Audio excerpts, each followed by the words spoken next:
Tatapos po ng ating serye patungkol sa stewardship ay pag-aaralan po natin ngayon ng isang karakter sa Biblia. Ano po?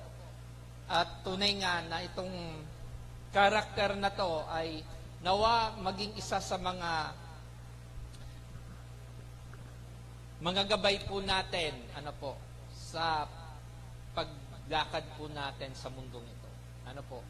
Dahil kung tayo po ay lumalakad sa mundong ito, ano po, ay puno dapat tayo ng pagmamahal at sabi nga niyong pagtitiwala sa ating Panginoon. Ano, dahil ang mundong ito ay puno ng injustices. Ano po? Pero alam natin na may Diyos na magbibigay ng mga katarungan sa mga nakakaranas ng mga injustices. Ano po? Purihin po ang Diyos. Muli, palakpakan natin ang Diyos na buhay. So, pinabagatan po natin ang gantimpala ng katapatan. Ano po? O tinatawag po natin na pagtuklas ng mga pagpapala ng tapat na lingkod o ng paglilingkod. So, matatagpuan natin ang konteksto ng ating pag-aaralan ay sa Daniel chapter 6 verse 1 to 5, yung pong nabasa po natin kanina. Ano po? At ang sabi po dito, pumili si Haring Darius ng 120 gobernador para mamahala sa kanyang buong kaharian. Ano po? Ang mga gobernador na ito ay nasa ilalim ng pamamahala ng 3 administrador at isa sa kanila ay si Daniel. Ano po? Si Daniel, itong pag-uusapan po natin mamaya. Ano po? Ginawa ito para hindi mahirapan sa pamamahala ang hari. So, napili siya, ano po, na mamamahala doon sa kanyang kaharian at napili, ano po, si Propeta Daniel. Ano po? Si Daniel ay natatangi sa kanilang lahat dahil sa kanyang pambihirang kakayahan. Kaya binalak ng hari na siya'y gawing tagapamahala ng buong kaharian. Verse 4, sabi dito, dahil dito, ang 2 pang kasama niyang administrator at mga gobernador ay naghanap ng kamalian sa pamamahala ni Daniel para paratangan siya. Pero wala silang makita dahil sa Daniel ay tapat sa kanyang tungkulin at maasahan. Kaya sinabi nila, wala tayong maipaparatang sa kanya maliban kung hahanap tayo ng kasalanan na may kaugnayan sa kautusan ng kanyang Diyos. Purihin po ang Diyos sa kanyang salita. Kung titingnan po natin doon sa ating binasa, may pinili, si Haring Nebuchadnezzar, na mamahala doon sa kanyang kaharian. Alam natin na itong si Nebuchadnezzar ay isa sa pinaka-tanyag, na hari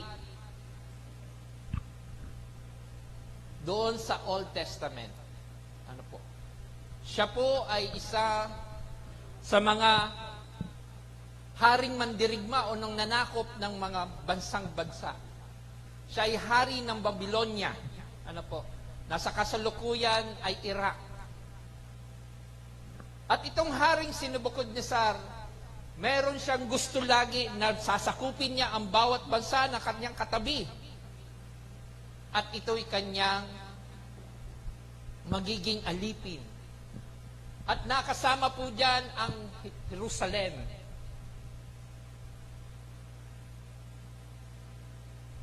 At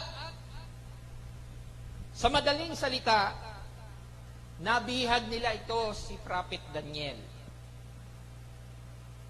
Dahil yung Jerusalem ay sirang-sira na. Kasi nga sinakop nitong Nebuchadnezzar. At binihag itong sila Daniel. Sila'y mga Hudyo. at dinala sa Babylonia.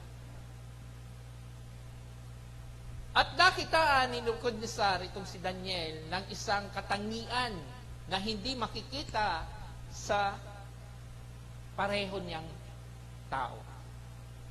Meron siyang kakayahan na bumula sa Diyos. Itong si Prophet Daniel. Kaya nga sinabi niya doon, Daniel, ikaw ang natatangi sa kanilang lahat dahil kanyang pambihirang kakayahan. Anong mayroong kakayahan si Daniel na hindi nakikita ng hari doon sa iba? Kasi 3 silang pinili na maging administrador doon sa kanyang hari. Pero may problema. Ano po? Sabi dito, tingnan natin yung verse 4. Dahil dito, ang 2 pang kasama niyang administrador at mga gobernador ay naghanap ng kamalian sa pamamahala ni Daniel para paratangan siya. Ang gusto lang ni Prophet Daniel, ano po, ay paglingkuran yung hari dahil nakita ng hari na kung gaano siya kakaiba doon sa 2. Pero itong 2 ay nag-isip na ng masama.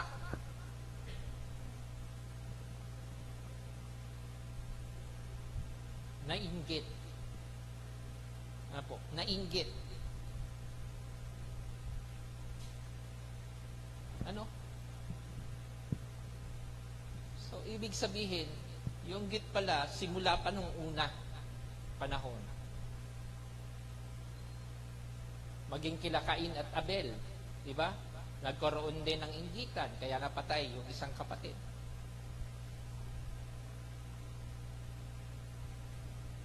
At nangyari din kay Daniel, kay Prophet Daniel, na siya'y kinainggitan ng 2 administrador.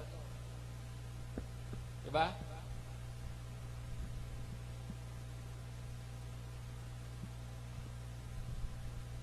Doon pa lang, ano po, nagkakaroon na ng inggitan.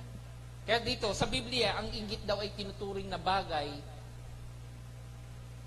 na kasalanan sa mundong ito. Maaring makasira sa isang relasyon or sinasabi natin magdudulot ng kasalanan. Bakit? Hindi siya nakakabuti. Kaya tingnan natin doon sa binasa natin, di ba? Nagkaroon na agad ng inggit, ano po, at binalak pa. Binalakan sila. O binalakan si Prophet Daniel. Ano po? Para magkaroon ng ano po, ng butas sa pagpili sa kanya. Kaya dito, kung iisipin natin, noon pa naman pala, nagkakaroon ng mga bagay na ganyan. Kaya, lagi nating isipin, ang sabi po doon sa Santiago chapter 3, hindi ko ba nailagay dyan, chapter 3, verse 14 to 16. Ang sabi po doon, basahin ko lang, kung ang paghahari o kung ang naghahari sa inyong puso ay inggit at makasariling hangarin, huwag ninyong ipagmalaki at huwag ninyong iikala ang katotohanan o ikaila ang katotohanan. Verse 15, ang ganyang karunungan ay hindi galing sa langit, kundi makalupa, makalaman at mula sa demonyo. Sapagkat saan man naghahari ang inggit at makasariling hangarin, nagahari doon ang kaguluhan at lahat ng uri ng masasamang gawa. Kaya sa halip na mainggit tayo, matuto tayo magpasalamat sa mga pagpapalang mayroon tayo at magalak tayo sa tagumpay ng iba. Amen mo ba? Natutuwa ako sa Resonate team Bakit? Kasi nakita nyo naman po yung improvements nila. Si Ate Nicole, kumakanta kanina. So, palakpakan natin ang Diyos. Midweek service na kumakanta siya, pero nasa Sunday service na siya ngayon. So, aim, resonate, lahat kayo, maging tapat lang sa Panginoon. At maaabot nyo din yung mga pangarap nyo sa buhay. Lalong-lalo na sa paglilingkod sa Panginoon. Kasi binigyan kayo ng talent. Tayong lahat binigyan ng talent. Paggamit natin sa Panginoon. Para magbibigay yon ng kwalhatian sa Diyos. Amen ba? Tingnan natin biography ni Daniel.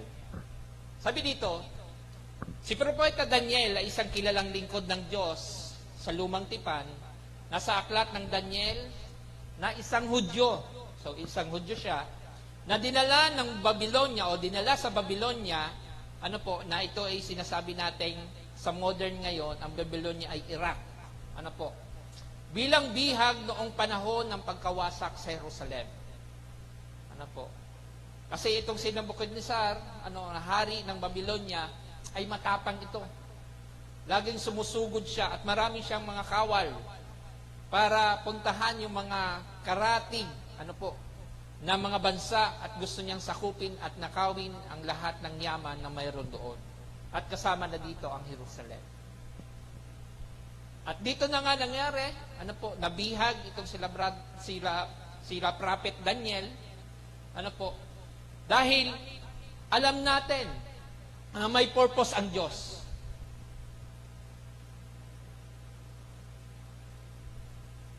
Anong nakita kay Daniel? Bakit siya pinili ng Diyos? Napili siya dahil tapat siya sa Diyos. Hindi niya tinalikuran ang kanyang pananampalataya kahit may panganib. Ganon katapat si Daniel. Pangalawa,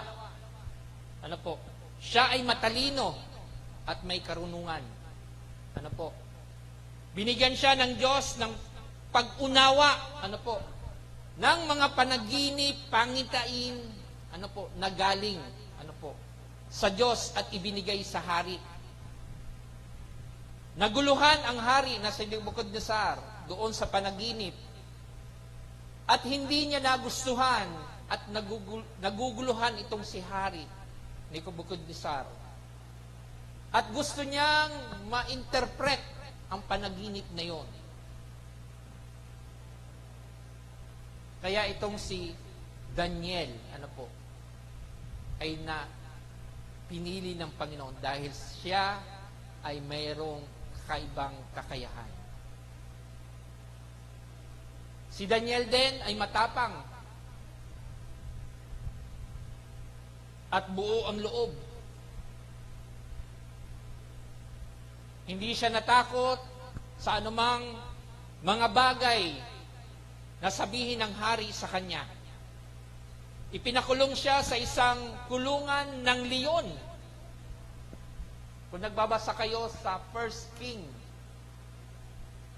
matatagpuan ninyo yon. Ang buhay ni Hari Nabucodonosor at ang buhay ni Daniel.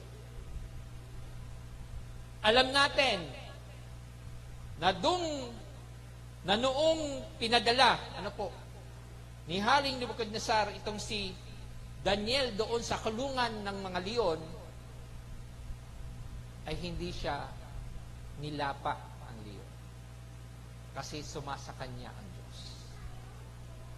Pero nung mangyari, na nagalit yung hari,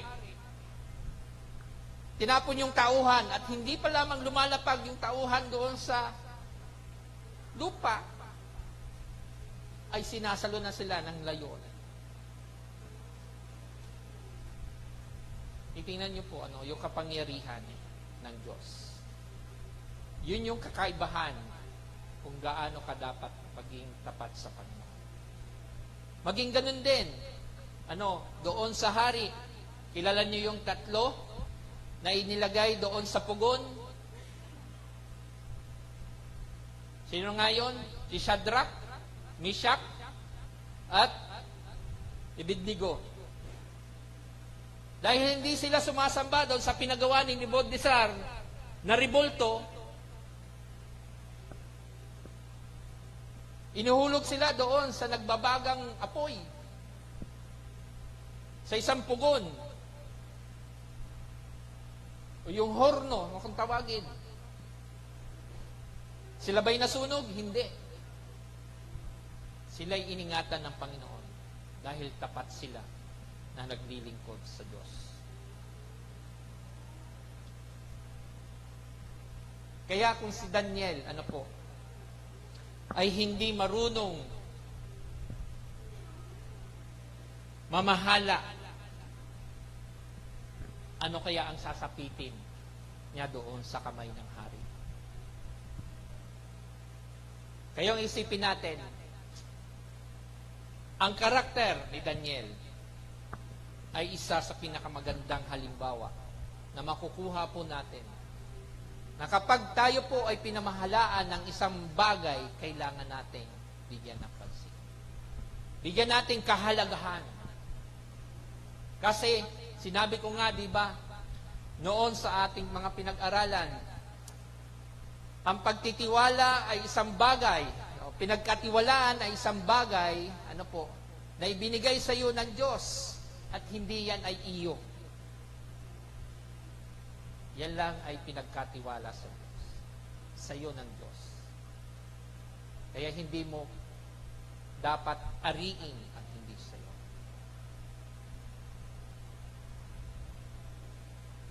Ang gantimpala ng katapatan ay nagbubunga, una,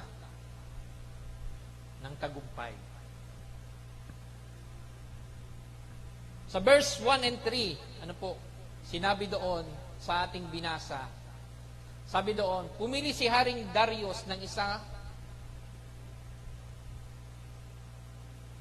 120 gobernador para mamahala sa kanyang buong kaharian. Ang mga gobernador na ito ay nasa ilalim ng pamamahala ng 3 administrator at isa sa kanila ay si Daniel. Ginawa ito para hindi mahirapan sa pamamahala ang hari. Si Daniel ang tinatangi sa kanilang lahat dahil sa kanyang pambihirang kakayahan, kaya binalak ng hari na siya'y gawing tagapamahala sa buong kaharian. So, ibig sabihin, kapag ika'y binigyan ng magandang pagkakataon na mamahala, ay ipakita mo na ikaw ay tapat sa pinamahalaan. Kaya, una, nagdadala siya ng tagumpay. Nagdadala ng tagumpay. Paano siya nagtagumpay? Itong si Daniel.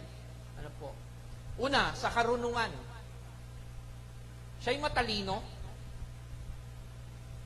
Kasi kakaiba siya. Ang talino niya ay hindi sa kanyang sarili, kundi talino na nagmumula sa Diyos.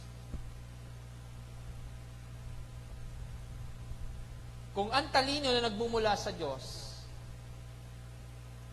hindi kaya ng talino ng tao.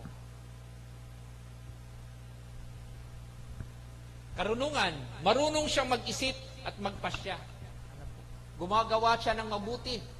Yun ang kanyang ugali. Yan ang kanyang ugali. Pangalawa, meron siyang disiplina. Para maging isa kang matagumpay, kailangan meron kang disiplina. At ang pagdidisiplina doon ay may responsibilidad para maging maayos kang katiwala. Tama ba? May integridad din. Siya'y naging tapat at walang nakita sa kanyang katiwalaan. Di ba ba? sa ating buhay, pagiging isang Kristiyano, paano tayo pinagkatiwalaan ng Diyos. Pananampalataya. Hindi siya magiging matagumpay kung wala siyang paniniwala sa Diyos. Kung wala siyang relasyon sa Diyos. At kung wala rin siyang pagkakilala sa Diyos. Yung kanyang pananampalataya ay naging susi para siya maging matagumpay at naging isa pong tinatawag natin napili ng hari. Sa karamihan mga tao, doon sa Babylonia, isa siya sa napili.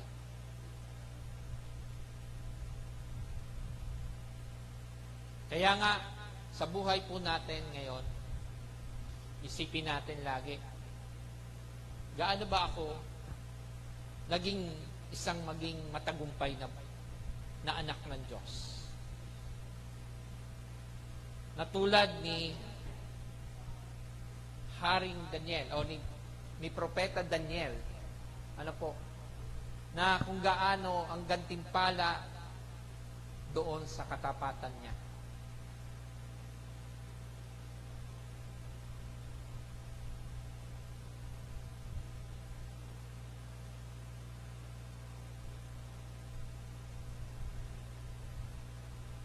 Sa buhay ni Daniel, ang kanyang katapatan sa Diyos ay nagdala sa kanya ng tagumpay at pagpapala.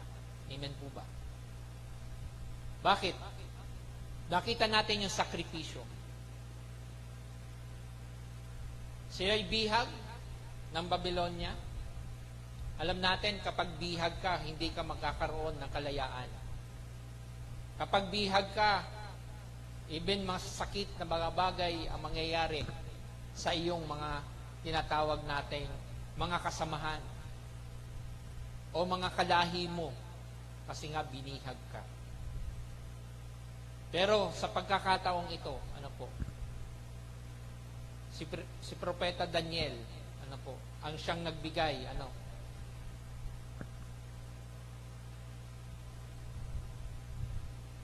ng interpretation doon sa panaginat ni Nebuchadnezzar. Na ginamit siya ng Panginoon para ma-interpret yung bumabagabag sa isip ni Nebuchadnezzar. Isang hari. Kaya sabi doon sa Awit chapter 1 verse 1 to 3, mapalad ang taong hindi nakikinig sa payo ng masama at hindi sumusunod sa masama nilang halimbawa. Hindi siya nakikisama sa mga kumukutya at hindi nakikisangkot sa mga gawaing masama. Tingnan niyo po, Sa halip, kasiyahan niyang sumunod sa kautusan ni Yahweh. Binubulay-bulay niya ito sa araw at gabi. Sa ibang salin, minumuni-muni. Sa ibang salin, pinag-isipan niya ang mga ito sa araw at gabi. Sabi doon sa 3, katulad niya ay punong kahoy sa tabi ng isang batisan. Laging sariwa ang dahon at namumunga sa takdang panahon, anuman ang kanyang gawin, siya'y magtatagumpay. Tingnan niyo po sa salita ng Diyos, kapag hindi natin binubulay-bulay o minumunin-muni, hindi magsisik-in sa atin. Hindi tayo magtatagumpay. Kaya nga may pangako doon sa Joshua chapter 1 verse 8 to 9. Di ba ba? Huwag niyong kaligtaan, basahin ang aklat na ito. Dili-dilihin niyo araw at gabi. At ang pangako doon, kayo'y magtatagumpay. At ganito din ang sinabi doon sa binasa natin sa Awit chapter 1 verse 1 to 3. Kailangan hindi tayo makinig sa payo ng masasama. Hindi din sumunod sa masamang mga halimbawa. At hindi maging makikisangkot sa mga gawing masasama. Para ikaw ay maging matagumpay. Ganito din ang ginawa ni Daniel. Kaya nga sabi doon sa 1 Corinthians chapter 15 verse 57, sabi doon, magpasalamat kayo o tayo sa Diyos na nagbibigay sa atin ng tagumpay sa pamamagitan ng ating Panginoong Jesucristo. Ang tagumpay pala ay nagmumula sa Diyos. Minsan may mapapakinggan tayo sa mga internet, sa social media. Bakit naman ako magbibigay ng credit sa Diyos ay ako naghirap? Lakas ko naman yon. Kaya credit sa akin yon. Di sa Diyos. Maling-mali po yun. Sino ba nagbibigay sa iyo ng lakas? Di ba ang Diyos? Sino nagbibigay sa iyo ng talino? Di ba ang Diyos?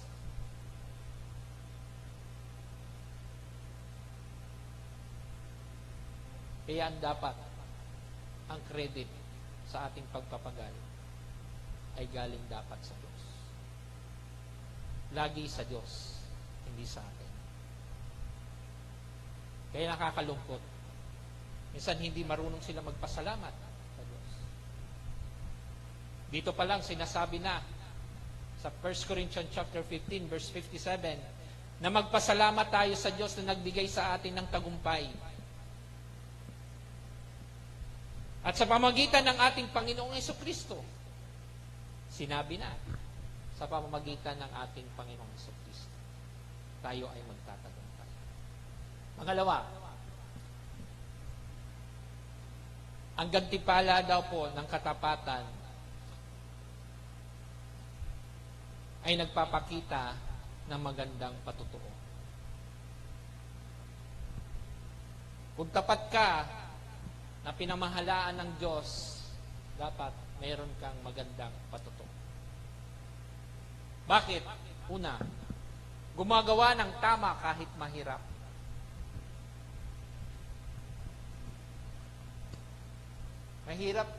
Mahirap sumunod sa Panginoon eh. Oo, tama ka kapatid. Pero ang tanong, pinagsusumikapan mo ba sumunod sa kalooban ng Diyos?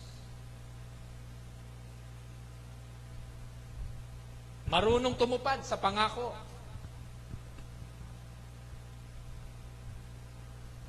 Diba? At naninindigan sa salita at gawa. Bakit? Dahil ang integridad ng isang tao kailangan nangingibabaw yung kanyang katapatan. Ang matuwid at may paninindigan sa paggawa ng tama kahit walang nakakakita. Meaning, dapat ang kanyang kilos, ang kanyang pananalita, ang kanyang puso, maging sa harap ng tao at sa harap ng Diyos ay mabuti. Kasi ang patutuo, ay isa sa mga bagay na importante sa taong sumusunod sa Diyos. Amen po ba? Diyan pa ba kayo? Palakpakan natin ang Diyos. Yan. Kasi parang tahimik eh. Yan. So napapakinggan nating mabuti kung ano yung pinakamahalaga sa buhay natin ngayon. Na ang buhay natin dapat na tayong pinamahalaan ng Diyos, tayo mga nakakilala sa Diyos, ay dapat mayroong pinapakitang may magandang patutuo. Hindi yung Kristiyano ka, tapos sa labas nakikita ka ng nakikipaggulo, nakikipag-away. Magandang patutuo kaya yun. Ay kung si Jesus ang sinasabi mo, I'm the ambassador of Christ. Pero sa labas,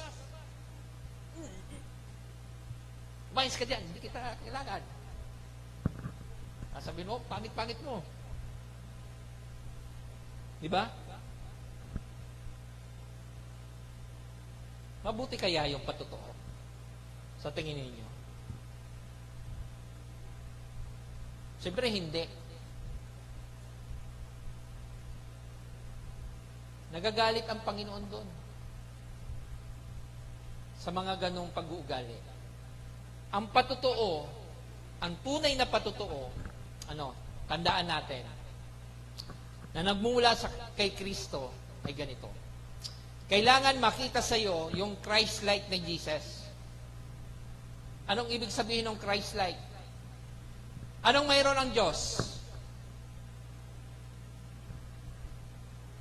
May mabuti siya, kalooban. Sumusunod siya lagi sa utos ng Ama. Tayo, anak tayo ng Diyos. Sinabihan tayo anak ng Diyos. Simula na tayo tumanggap sa Panginoon. Pero tayo po ay sinasabi po natin tumanggap sa Panginoon na ando pa rin tayo sa proseso ng pag-aayos ng Panginoon. Pero hindi ka mananatili na baby Christian. Pero hindi ka mananatiling babies, spiritual.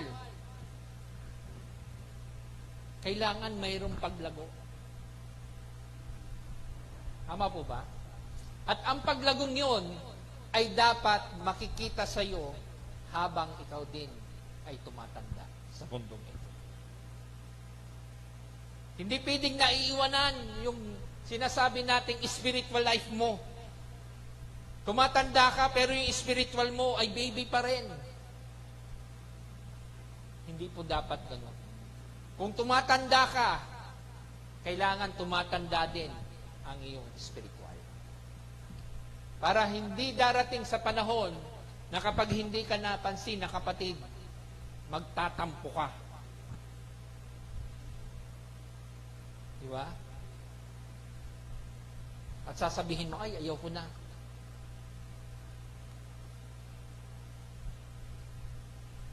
Nasaktan ako ni kapatid. At ayaw ko na. Diba? Hindi dapat. Kasi kailangan maging mature tayo sa ating spiritual na buhay. Dito pa lamang, sinasabi ko po lagi, ang lahat pong sermon, o mga preaching ng bawat pastor, kung ang lahat ng tao ay laging tinatamaan sa mga preaching ng mga pastor, salamat po sa Diyos. Kasi kayo po ay binibigyan ng pagkakataon na maalis ang mga bagay na mayroon po kayo kapag kayo po ay kinakausap ng Espiritu. Hindi po yan sa pastor. Mga kami din, ng mga hindi pa ako matured enough, as a Christians, ang tingin ko sa mga pastor, patama lagi sa mga tulad natin, mga dati pang nakikinig. Pero sa paglago po at sa pagdating ng panahon, yung po pala isang pamamaraan para ang lahat ng mga bagay na kagabatan po natin na minsan tinutusok sa ating sarili or tinik sa ating sarili ay mawala. At yan ay ginagawa lamang sa tulong ng Diyos. Hindi ng tao. Ibig sabihin po dyan, nangungusap ang banal na Espiritu kapag kayo po ay minsan ay biglang ay nasasaktan sa mga preaching ng pastor. Kaya sabi dito, sa Kawikaan chapter 10 verse 9, sabi po doon, ang namumuhay ng tapat ay pinaghaharian ng kapayapaan. Totoo ba ito?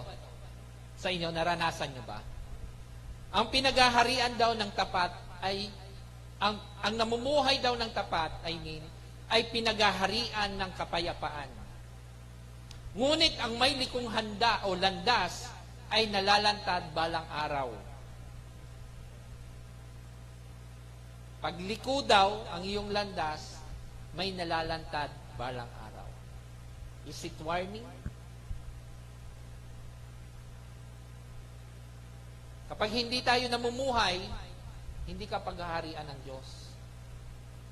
Pag hindi ka namumuhay ng tapat sa Panginoon, hindi ka paghaharian ng Diyos. Sabi doon sa Kawikaan, chapter 10, verse 9. At may isa pa, sabi dito, First Timothy,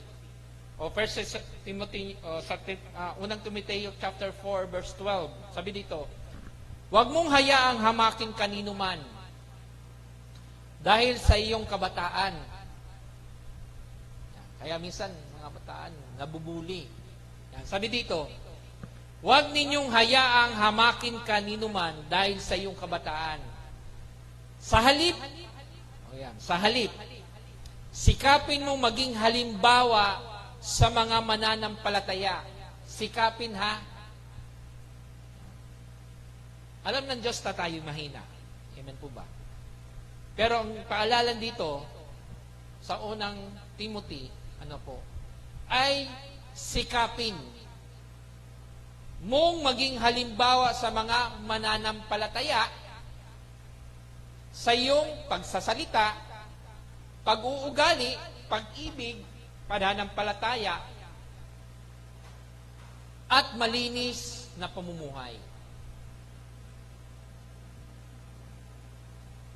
Yun ang requirements. Para yung patutuo mo ay maging maganda. Yung malinis na pamumuhay, na hindi ka yung sasabihin magbabato ka ng isang salita, na hindi mo naman kaya. Na para bang ikaw mismo na nagsalita ay walang kasalanan. Kaya nga sinabi doon sa makasalanang babae, di ba? Ni Jesus Christ. Sa mga Pariseyong nasa paligid, ang sino mang walang sala ang siyang unang bumato. Tandaan po natin, ang patutuo ay isa sa pinakamahalagang gawain ng Kristiyano. Kaya nga sabi dito, ang bilin sa Timoteo, na sikapin natin maging halimbawa. Mabuting halimbawa. Sa pananampalataya, sa pagsasalita, sa pag-uugali, sa pag-ibig, sa pananampalataya, at malinis na pamumuhay. Para maganda yung iyong buhay. Next, last but not the least. Ang gantimpala daw po ng katapatan ay mayroong pagpapatibay ng pananampalataya. Tingnan niyo po doon sa binasa natin sa verse 5. Sabi doon, kaya sinabi nila, wala tayong na ipaparatang sa Kanya maliban kung hahanap tayo ng kasalanan na may kaugnayan sa kautusan ng Kanyang Diyos. Ayan po. Alam nila na si Daniel,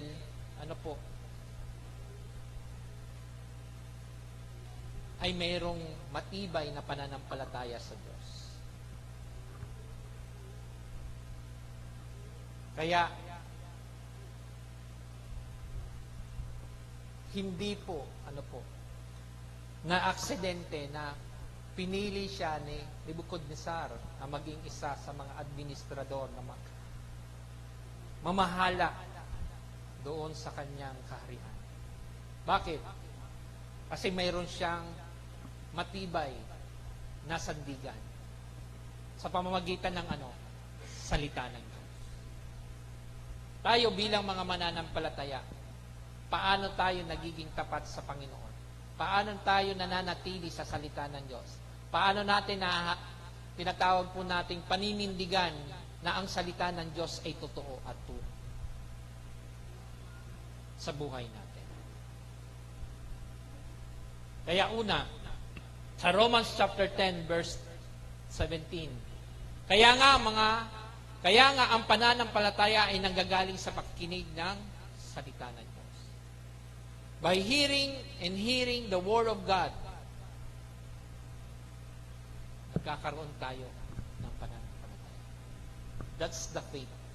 Diyan lumalago ang buhay ng tao. Kung hindi tayo nakikinig at nagsisimba lamang tayo, Yan, sinabi ko nga po doon sa aming Bible study nung nakaraan. Kung ang obligasyon mo sa simbahan ay sumagsimba lang,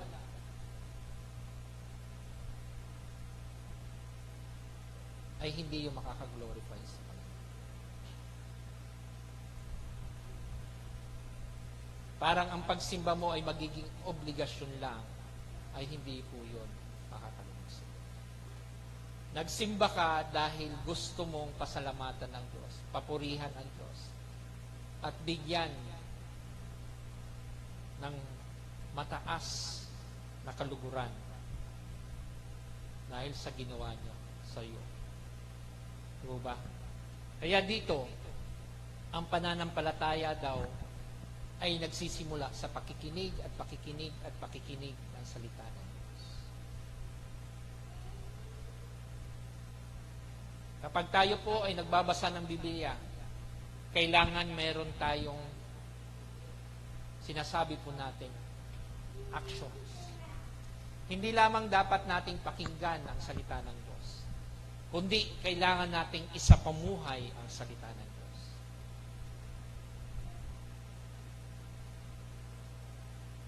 Kailangan natin din pag-aralan. Kailangan din natin pagbulay-bulayan. Isipin, damdamin, ano ba ang sinasabi ng salitang ito sa akin? Kasi maraming mga revelasyon ang salita ng Diyos. Kahit nabasa mo pa yan ng maraming beses, maraming mga sariwang muling ilalabas ang salita ng Diyos kapag ito po ay na-reveal muli sa inyo. Pangalawa, sa pamamagitan ng pananalangin. Alam natin, si Daniel, ay isang tapat na lingkod ng Panginoon. Dahil sa kanyang pananalangin, siya ay iniligtas ng Panginoon doon sa kulungan ng mga leon. At hindi siya nilapa ng mga leon. Kaya sa dito, ang panalangin ay connection natin sa Diyos. Tandaan po natin. Habang tayo'y nananalangin, makikita po natin na kumikilos ang Diyos. Kaya nga, sabi doon sa Jeremiah chapter 33 verse 3, ang sabi doon, kung mananalangin ka sa akin, tutugunin kita. At ipapahayag ko sa iyo ang mga bagay na dakila at hiwaga na hindi mo pa nalalaman. Sabi doon, sabi sa 4, ako si Yahweh, ang Diyos ng Israel, ang nagsasabi nito sa iyo. Ito'y sinabi niya kay Jeremiah, kay Prophet Jeremiah. Ang Diyos ba ni Prophet Jeremiah ay Diyos ba natin ngayon? Can you say amen? Can you say amen? Amen. Bakit? Kasi makapangyarihan ang Diyos. Ang Diyos natin, noon, ngayon, at magpakailanman. Kaya sinasabi siyang, He is the Alpha and Omega, the beginning and no end. Walang katapusan. Ganon kapangyarihan ang Diyos. Makapangyarihan ang Diyos. Kaya nga, sabi doon sa Jeremiah 33:3 na binasa natin na ang pananalangin daw natin ay tutugunin niya. Kung ipinapahayag natin, tayo, kapag tayo po'y lulapit sa Panginoon, ipapakita niya yung mga bagay na hiwaga at dakila na hindi pa natin nalalaman. Sino may sabi? Si Yahweh.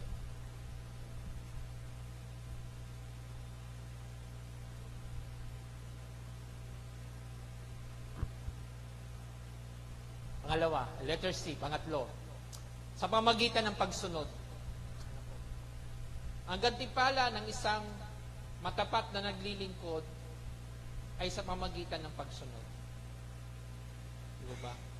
Tulad lamang yan ng sample natin sa isang trapiko. Di ba? Pag nakita mong red ang ilaw, hindi ka na pwedeng dumiretso. Kasi ang sabi doon, stop. Pag nakita mo na siyang green, ibig sabihin, malaya ka na dumiretso.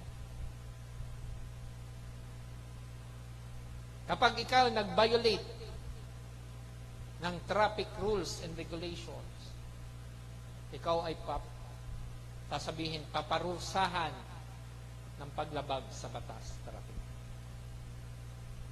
Dahil hindi ka sumunod sa batas traffic. Gayon din sa ating Panginoon. Ang sabi ng Panginoon, di ba? Huwag kang mag-iimbot. Huwag kang gagawa ng mga bagay na labag sa Diyos. Pero ginawa mo, kasalanan sa Diyos. Diba? At ang kasalanan na yon ay may kalakip na kamatayan na sinasabi doon sa Romans 6:23 na ang kabayaran daw ng kasalanan ay kamatayan. Pero hindi nagtatapos po doon. Meron siyang pangako. Ano po yun? Buhay na walang hanggan. Sa pamamagitan nino, Jesus Christ. Di ba? Kaya kung sabi doon, sa Deuteronomy chapter 5, verse 33, lumakad kayo sa lahat ng daang inuutos ng Panginoon, ninyong Diyos upang kayo'y mabuhay, lumigaya at humaba ang iyong buhay. Kung tayo po'y sumusunod sa utos ng ating Panginoon, ang pangako niya ay magkaroon ng buhay, lumigaya at humaba ang ating buhay. Bakit? Yun ang gusto ng Panginoon.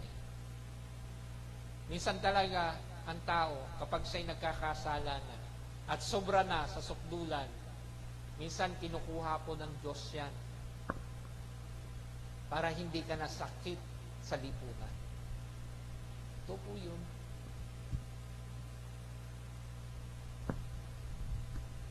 Kaya dito sabi sa John 14 verse 15, kung ako'y iyong iniibig, tutuparin ninyo ang aking mga utos.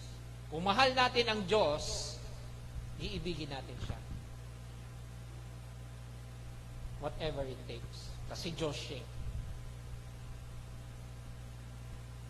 In conclusions, sabi po dito, ang buhay ni Prophet Daniel ay malinis na halimbawa ng katapatan ng Diyos. Integridad at matibay na pananampalataya. Sa kabila ng inggit at pagsubok mula sa ibang tao, wala silang makitang pagkakamali kay Prophet Daniel dahil siya ay tapat sa kanyang tungkulin. At higit sa lahat ay tapat sa Diyos. Ang kontekstong ito, ang siya nagbibigay sa atin at nagpapakita sa atin na ang tao ay dapat mamuhay na may kabanalan, katapatan, at may mabuting patutuo. At itong huling kabanata ang maiiwan ko sa inyo. Ang taong tapat ay mananagana sa pagpapala. Ngunit, paparusahan ang yumayaman sa pandamihan. Sabi sa Kawikaan 28, talata 20. Tayo po'y tumayo.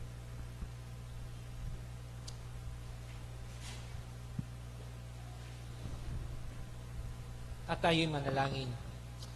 Alam ng Diyos kung gaano tayo kahirap minsan sumunod. Doon sa sinasabi pong pinamahala sa atin ng Panginoon. Kung paano ba tayo maging tapat sa Panginoon. Kailangan makita sa atin na tayo mga anak ng Diyos ay dapat kataywa-tiwalang mga anak. Dahil kung hindi, may mga babala ang Panginoon doon sa mga nabasa po natin. Kaya, bilang, mga anak ng Diyos, tularan natin si Daniel. Despite ng kanyang kahirapan o paghihirap, nanaig pa rin sa kanya yung anong mayroon sa pagmamahal niya sa Diyos. Kaya ang gantimpala ng Panginoon sa lahat ng mga tapat sa Kanya ay mayroong katagumpayan. Mayroon magandang patotoo. At mayroon matibay na pananampalataya. Tayo po yumuko at manalangin. Ami Ama, nasa langit, pinupuri ka namin, sinasamba at nilulahati. Maraming salamat po sa iyong salita na napakinggan namin sa umagang ito. Na sa buhay ni Propeta Daniel na naging magandang halimbawa sa katapatan at pananampalataya. Tulungan mo po kami na maging matatag at matapat sa lahat ng oras at panahon. Bigyan mo po kami ng karunungan, lakas at tapang upang gawin ang tama kahit na mahirap. Linisin mo ang aming mga puso at gabayan mo kami sa aming mga desisyon sa araw-araw naming buhay sa mundo. Nanaway maging mabuting patotoo kami, hindi lamang sa aming mga kapwa Kristiyano, kundi maging sa mga nasa labas. Sa aming pamilya, sa aming mga kaibigan, at maging sa komunidad. Patawarin mo po kami sa aming mga pagkukulang at tulungan mo po kami mas mapalapit pa sa iyo at ituro mo sa amin ang mamuhay na may katapatan at pagmamahal. Ito po ang aming nagkakaisang panalangin sa pangalan ni Jesus na aming Panginoon. Ang lahat ng mga tapat sa Panginoon ay magwika ng Amen. Amen. Purihin po ang Diyos sa Kanyang salita at dahil kailain ka o aming Ama. Amen.